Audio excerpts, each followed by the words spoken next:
وقیلہ یا رب ان ہؤلاء قوم لا یؤمنون، یہ واو قسمی ہے اور قیل مصدر ہے، ان قال یقول قولا وقالا وقیلا تینوں مصدر ہیں، یا قیل مصدر ہے بمانا کہنا، واو قسمیہ اور قسم ہے اس کے کہنے کی، یہی ضمیر رسول اللہ کی طرف، رسول اللہ کا کہنا، کیا کہنا؟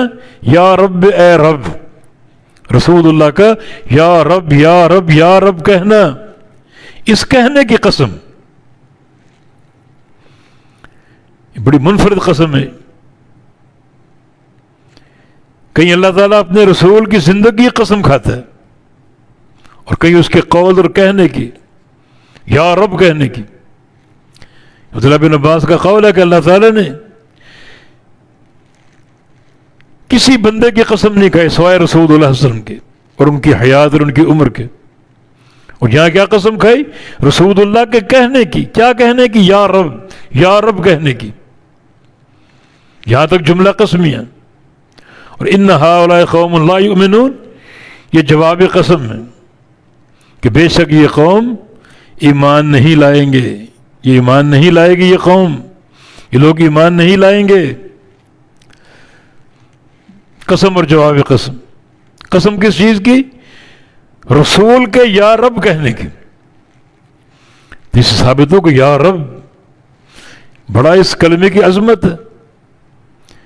یا رب کہہ کر دعا کیا کرو، اللہ قبول کرے گا۔ وہ جو سورہ آل عمران کی آخری آیتیں ہیں جس میں بار بار ربنا کا ذکر ہے، ربنا ما خلقت ھذا باطلا، بار بار ربنا، تو اس سے علماء نے یہ استنباط کیا ہے کہ دعا مانگنے والا اگر 3 دفعہ یا رب کہہ دے یا ربنا کہہ دے تو دعا قبول ہوتی۔ تو یا رب کہنا، ربنا کہنا، اور کہنا بھی دل کی گہرائیوں سے، اے ہمارے رب، جس کو مانا اے ہمارے مشکل کشا، اے ہمارے حاجت روا، اے ہمارے پالنے والے۔ یہ نہیں کہ اس کو رب کہیں، مشکل کشا کسی اور کو مانے، حاجت روا کسی اور کو مانے، داتا کسی اور کو کہیں، دستگیر کسی اور کو مانے، یہ تو عقیدے کا تضاد ہے۔ تو وقیل ہی یا رب، اور قسم ہے کہنے کی، رسول کے کہنے کی، یا رب کہنے کی۔ سمجھو اس میں کیا دعوت اور کیا پیغام۔ یا رب بڑا اہم کلمہ ہے، اس کو رب مانو، وہی مشکل کشا، وہی حاجت روا، وہی دستگیری کرنے والا، وہی داتا۔ اب تم اس کو یا رب کہو، داتا کسی اور کو کہو، اس کو یا رب کہو، دستگیر کسی اور کو کہو، اس کو یا رب کہو، مشکل کشا کسی اور کو۔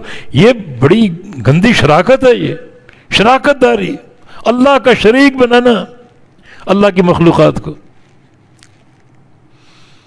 اللہ تعالیٰ اکیلا معبود حق، وہی رب ہے، وہی خالق اور مالک ہے، وہی معبود ہے۔ تو وقیل ہی یا رب، اور کہنا رسول کا یا رب، اس کہنے کی قسم، ان ہؤلاء قوم لا یؤمنون، یہ قوم ایمان نہیں لائے گی۔ فاصفح عنہم، تو آپ مجھ سے درگزر کیجیے، چھوڑ دو ان کو ان کے حال پر، ان کے لیے پریشان ہونے کی ضرورت نہیں۔ اللہ کا باخر نفسک، آپ کے دل پر گراں گزرتا ہے کہ یہ لوگ ایمان کیوں نہیں لا رہے، چھوڑ دو ان کو، ان کے حال پہ چھوڑ دو۔ وقل سلام، اور سلام کہہ دو۔